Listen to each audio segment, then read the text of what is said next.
Salam sejahtera, selamat beraktivitas buat kita semua. Kiranya hari ini jauh lebih baik daripada hari sebelumnya. Kita renungkan kebenaran firman Tuhan dari 1 Samuel pasal yang ke-12 ayat 14.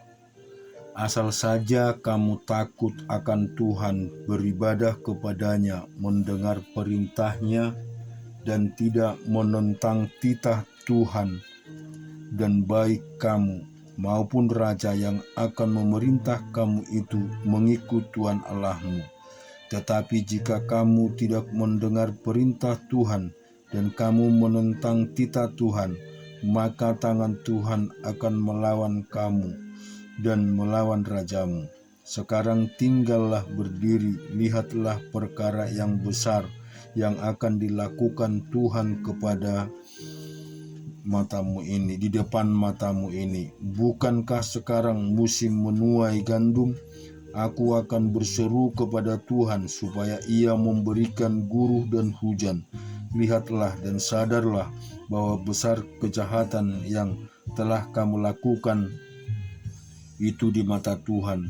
Dengan demikian raja meminta raja bagimu. Lalu berserulah Samuel kepada Tuhan, maka Tuhan memberikan pada hari itu guruh dan hujan, sehingga sangat takutlah seluruh bangsa itu kepada Tuhan dan kepada Samuel. Berkatalah seluruh bangsa itu kepada Samuel, berdoalah untuk hambamu ini kepada Tuhan Allahmu, supaya jangan kami mati, sebab dengan meminta raja bagi kami menambah dosa kami dengan kejahatan ini. Dan berkatalah Samuel kepada bangsa itu, jangan takut, memang kamu telah melakukan segala kejahatan ini, tetapi jangan berhenti mengikut Tuhan, melainkan beribadahlah kepada Tuhan dengan segenap hatimu. Jangan menyimpang untuk mengejar dewa kesia-siaan yang tidak berguna dan tidak dapat menolong, karena semua itu adalah kesia-siaan belaka. Sebab Tuhan tidak akan membuang umatnya, sebab namanya yang besar. Bukankah Tuhan telah berkenan untuk membuat kamu menjadi umatnya? Mengenai aku, jauhlah daripadaku untuk berdosa kepada Tuhan. Dengan berhenti mendoakan kamu, aku akan mengajarkan kepadamu jalan yang baik dan lurus. Hanya takutlah akan Tuhan dan setialah beribadah kepadanya dengan segenap hatimu, sebab ketahuilah betapa besarnya hal-hal yang dilakukannya di antara kamu. Tetapi jika kamu terus berbuat jahat, maka kamu akan dilenyapkan, baik kamu maupun rajamu. Dan kita baca di Yeremia yang ke-13.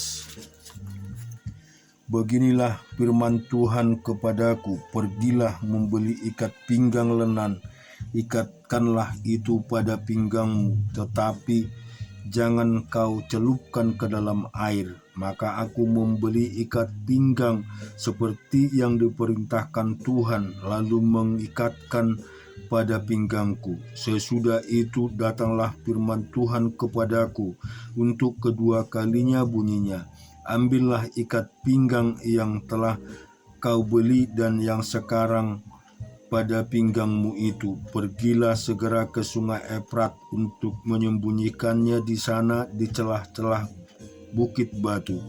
Maka pergilah aku, lalu menyembunyikan di pinggir sungai Efrat seperti yang diperintahkan Tuhan kepadaku. Sesudah beberapa waktu lamanya berfirmanlah Tuhan kepadaku, pergilah segera ke sungai Efrat, mengambil dari sana ikat pinggang yang kuperintahkan kau sembunyikan di sana.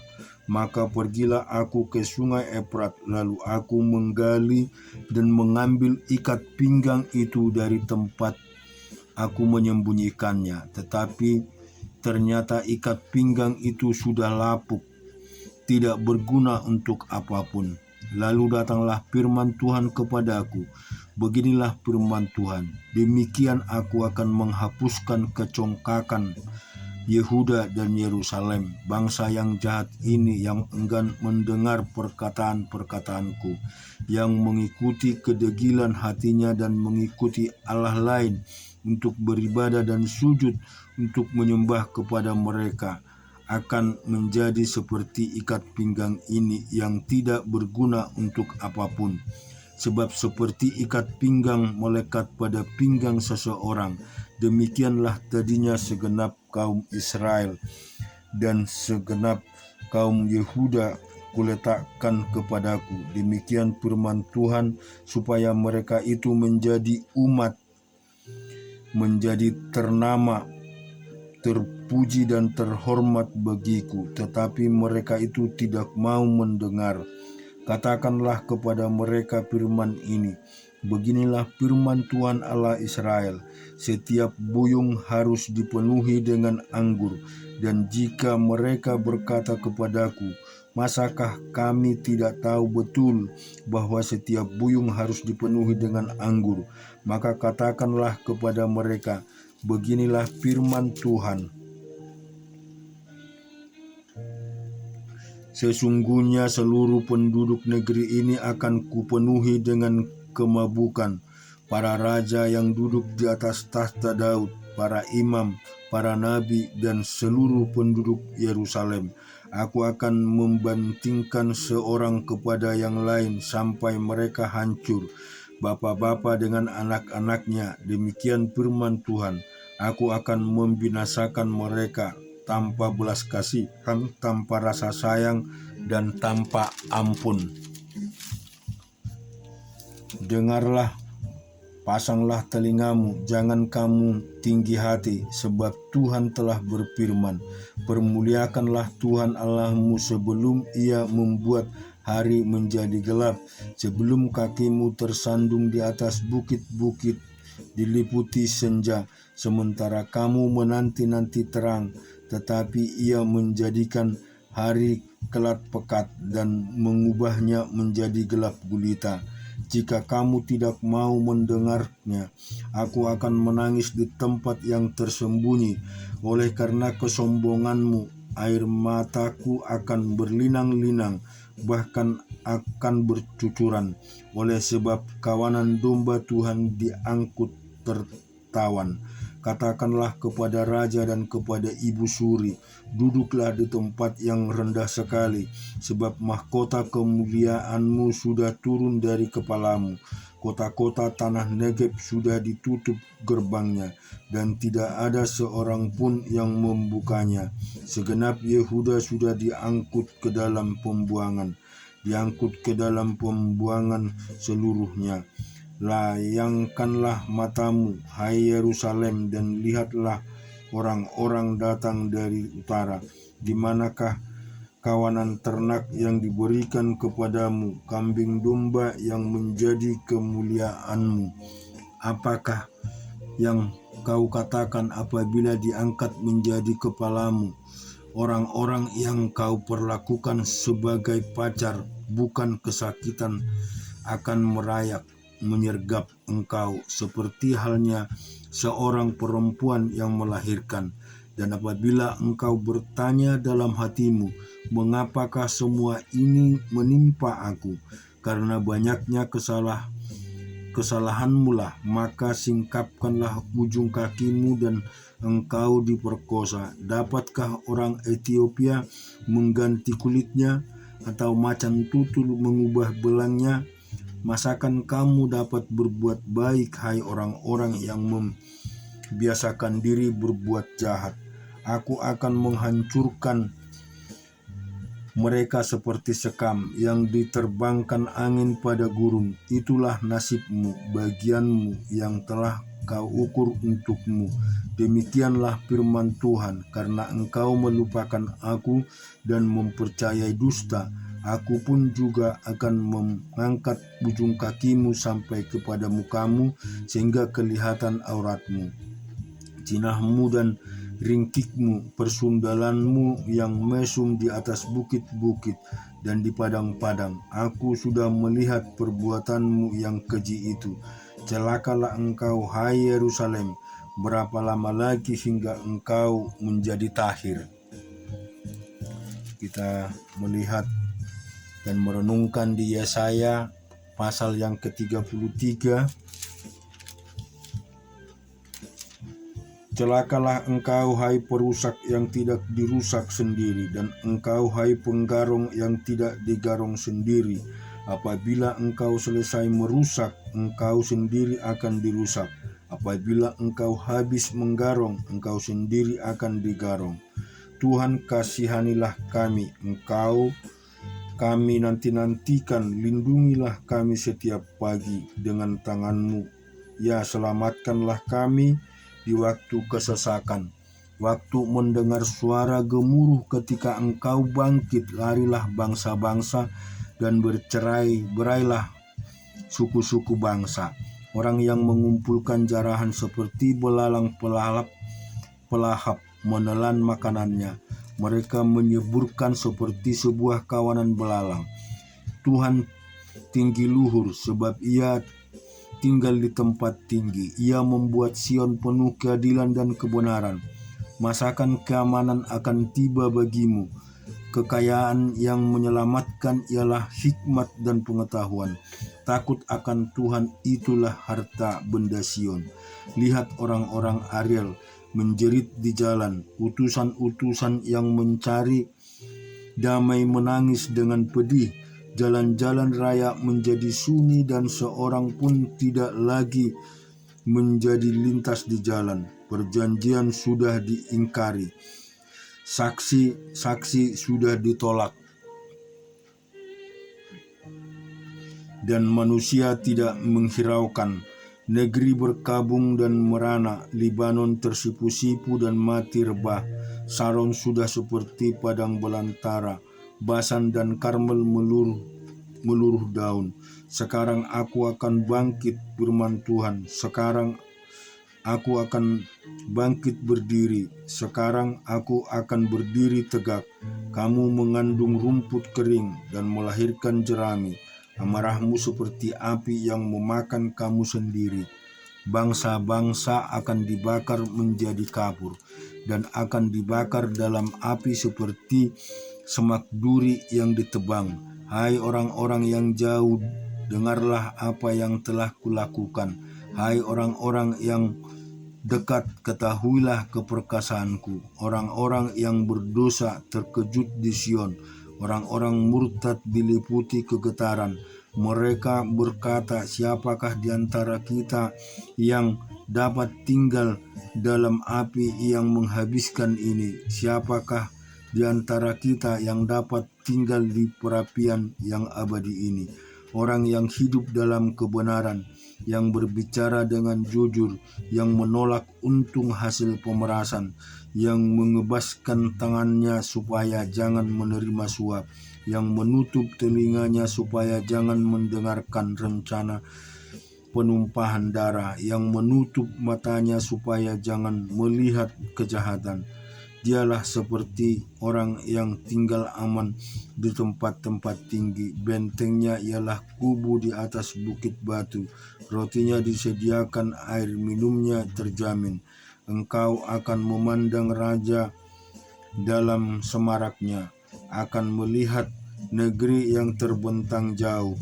Dalam hatimu engkau akan memikirkan kengerian yang sudah lenyap juru hitung, sudah lenyapkah juru timbang, dan sudah lenyapkah orang yang menghitung menara-menara?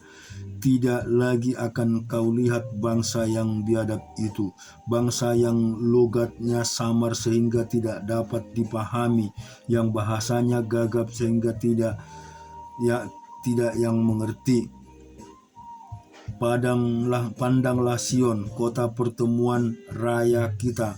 Matamu akan melihat Yerusalem, tempat kediaman yang aman, kemah yang tidak berpindah-pindah, yang patoknya tidak dicabut untuk seterusnya, dan semua telinganya tidak akan putus. Di situ kita akan melihat betapa mulia Tuhan kita, seperti tempat yang penuh sungai dan aliran yang lebar. Perahu dayung tidak melaluinya, dan kapal besar tidak menyeberanginya.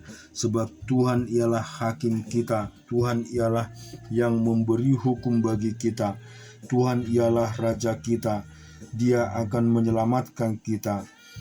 Tali-talimu sudah kendor, tidak dapat mengikat teguh tiang layar di tempat, tidak dapat membentangkan layar.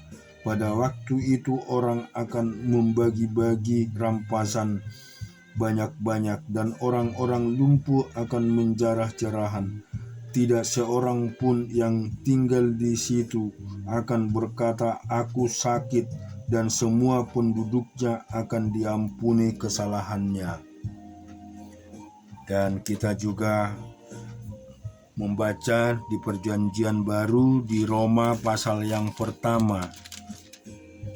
Dari Paulus, hamba Kristus Yesus yang dipanggil menjadi rasul dan dikuduskan untuk memberitakan Injil Allah.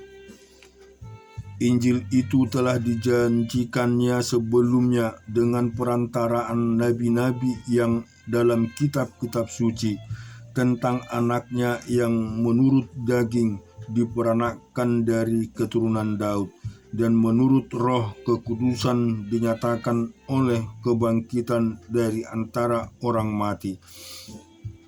Banyak Ia adalah anak Allah dan berkuasa Yesus Kristus Tuhan kita. Dengan perantaraannya kami menerima kasih karunia dan jabatan rasul untuk menuntun semua bangsa supaya mereka percaya dan taat kepadanya. Kamu juga termasuk di antara mereka, kamu yang telah dipanggil menjadi milik Kristus. Kepada kamu sekalian yang tinggal di Roma, yang dikasihi Allah, yang dipanggil dan dijadikan orang-orang kudus, kasih karunia menyertai kamu, damai sejahtera dari Allah Bapa kita dan dari Tuhan Yesus Kristus. Pertama-tama aku mengucapkan syukur kepada Allahku oleh Yesus Kristus atas kamu sekalian, sebab telah tersiar kabar tentang imanmu di seluruh dunia. Karena Allah yang kulayani dengan segenap hatiku dalam pemberitaan Injil anaknya adalah saksiku bahwa dalam doaku aku selalu mengingat kamu.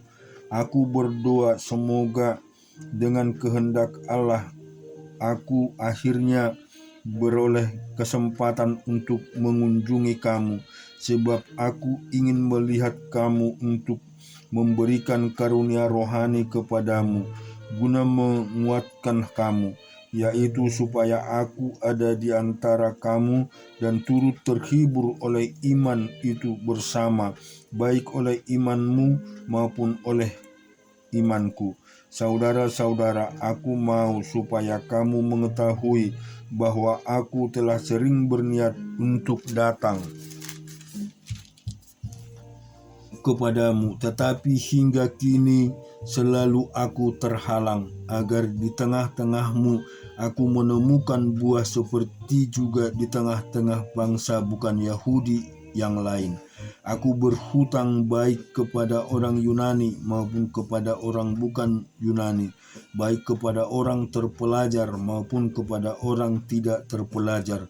Itulah sebabnya aku ingin untuk memberitakan Injil kepada kamu juga yang diam di Roma, sebab aku mempunyai keyakinan yang kokoh dan dalam Injil, karena Injil adalah kekuatan Allah yang menyelamatkan setiap orang yang percaya, pertama-tama orang Yahudi, tetapi juga orang Yunani, sebab di dalamnya nyata kebenaran Allah yang bertolak dari iman dan memimpin kepada iman, seperti ada tertulis, orang benar hidup oleh iman. Sebab murka Allah nyata dari sorga atas segala kefasikan dan kelaliman manusia yang menindas kebenaran dengan kelaliman, karena apa yang mereka ketahui tentang Allah nyata bagi mereka, sebab Allah telah menyatukan kepada mereka. Sebab apa yang tidak nampak daripadanya, yaitu kekuatannya yang kekal dan keilahiannya, dapat nampak kepada pikiran dari karyanya sejak dunia diciptakan, sehingga mereka tidak dapat berdalil. Sebab sekalipun mereka mengenal Allah, mereka tidak memuliakan Dia sebagai Allah atau mengucap syukur kepadanya. Sebaliknya pikiran mereka menjadi sia-sia dan hati mereka yang bodoh menjadi gelap. Mereka berbuat seolah-olah mereka penuh hikmat, tetapi mereka telah menjadi bodoh. Mereka menantikan kemuliaan Allah yang tidak fana dengan gambaran yang mirip dengan manusia yang fana, burung-burung, binatang-binatang yang berkaki empat, dan binatang-binatang yang berjalar. Karena itu Allah menyerahkan mereka kepada keinginan hati mereka akan kecemaran, sehingga mereka saling mencemarkan tubuh mereka. Sebab mereka menggantikan kebenaran Allah dengan dusta, dan memuja dan menyembah makhluk dengan melupakan penciptanya yang harus dipuji selama-lamanya. Amin. Karena itu Allah menyerahkan mereka kepada hawa nafsu yang memalukan, sebab istri-istri mereka menggantikan persetubuhan yang wajar dengan yang tak wajar. Demikianlah juga suami-suami meninggalkan persetubuhan yang wajar dengan istri mereka dan menyala-nyala dan berani mereka seorang terhadap yang lain, sehingga mereka melakukan kemesuman laki-laki dengan laki-laki. Dan karena itu mereka menerima dalam diri mereka balasan yang setimpal untuk kesehatan mereka. Dan karena mereka tidak merasa perlu untuk mengakui Allah, maka Allah menyerahkan mereka kepada pikiran-pikiran yang terkutuk, sehingga mereka melakukan yang tidak pantas, penuh dengan rupa-rupa kelaliman, kejahatan, keserakahan, dan kebusukan, penuh dengan dengki, pembunuhan, perselisihan, tipu muslihat, dan kefasikan. Mereka adalah pengumpat, pemitnah, membenci Allah, kurang ajar, congkak, sombong, pandai dalam kejahatan, tidak taat kepada orang tua, tidak berakal, tidak setia, tidak penyayang, tidak mengenal belas kasihan.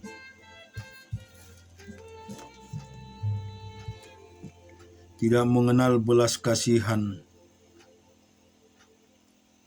Sebab walaupun mereka mengetahui tuntunan hukum Allah, yaitu maka setiap orang yang melakukan hal-hal yang demikian patut dihukum mati.